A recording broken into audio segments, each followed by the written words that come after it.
Happy Veterans Day to everyone out there. My name is Larry Perrine, and today I'm a very calm, happy-go-lucky sort of person, but a year ago that was simply not the case. I'm a veteran of the Vietnam War. I served with the 2nd the 8th Cavalry Division, and I was there the night Elsie English blew up. And by all accounts, I shouldn't have made it out of that, but I did, along with many of my buddies. There was a lot of things over there that I suppressed. I didn't want to remember.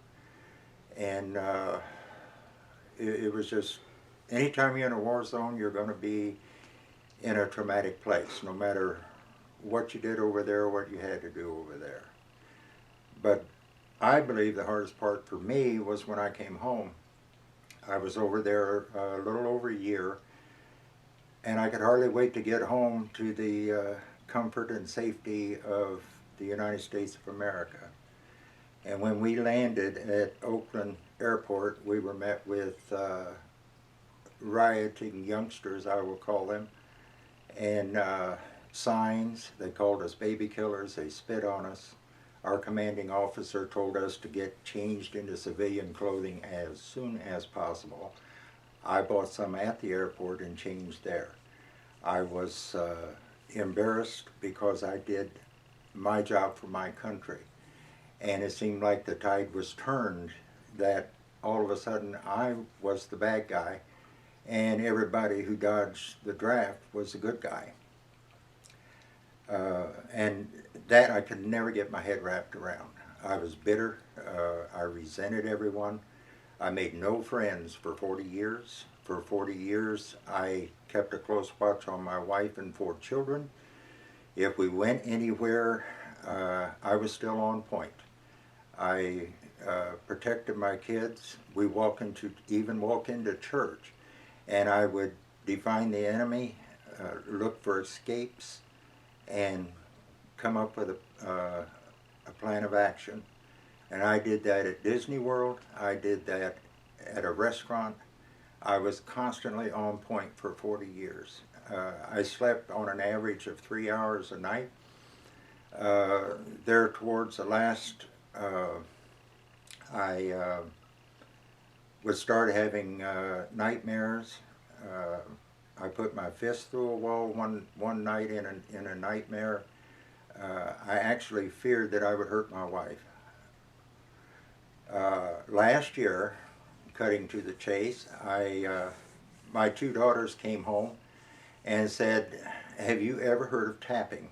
And I said, "Probably not in the way that you think I do. What are you talking about?" They told me about Kay Phillips and her EFT classes, and how it eliminates stress and depression, and just kind of wipes the slate clean so you can start over.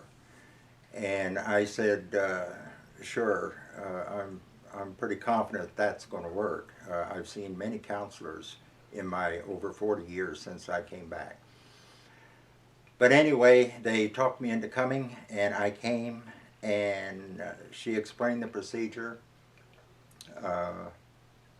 We were here, I think, almost 3 hours just chit-chatting, and I had a great time. I learned the procedure, but at that point I still didn't think anything like this would work. It was too simple. So anyway, we got home that night, and my ritual is to go to the back porch, my deck, and have a pipe before I go to bed. So I go out there and I'm smoking my pipe, and I thought, well, what the heck, I got to prove to my daughters that this is a placebo effect to save them any pain or grief in the future, that they won't pursue this. So I began tapping. And I've said 2 or 3 times, I've said a minute or 2. I honestly don't know how long this took, to be completely honest. All I know is I went out there a person full of fear, anxiety, and bitterness and hatred. And there was a couple of reasons for that. when the Iraqi soldiers came back, they were lauded as heroes. I was no hero in Vietnam, but I would have liked to have just been left alone at least. Uh, and then when one of our presidents, and I believe it was Nixon, it was either Nixon or Clinton, pardoned all the draft dodgers, and everybody thought that was a great thing. But they spit on me. But anyway, back to my story. So I'm out there a while, and I'm tapping about this Vietnam issue of mine. And there was no epiphany or anything like that. I just suddenly was awash with calm. I can't explain it. It was amazing to me. And like I told Kay at one point, I walked out a man full of fear and hate and walked in my house a totally different person. I can make friends with people standing in line at a grocery store now. I am very outgoing, and I really love being in a crowd. Before, if we went to a restaurant, I insisted on a table by a wall, and I put my back to it. I had to watch everyone. And now I can go anywhere at any time, do anything, and I'm not fearful. And to end this, I want to say that the EFT didn't wipe out my memory. I have every memory I ever had.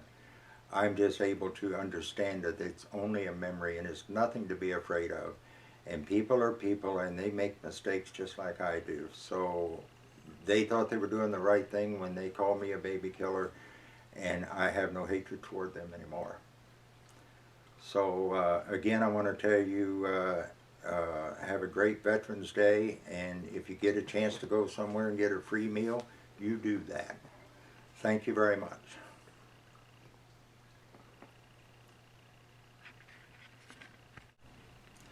There's one more thing I wanted to say. I always have to apologize to Kay every time I see her for not believing in her.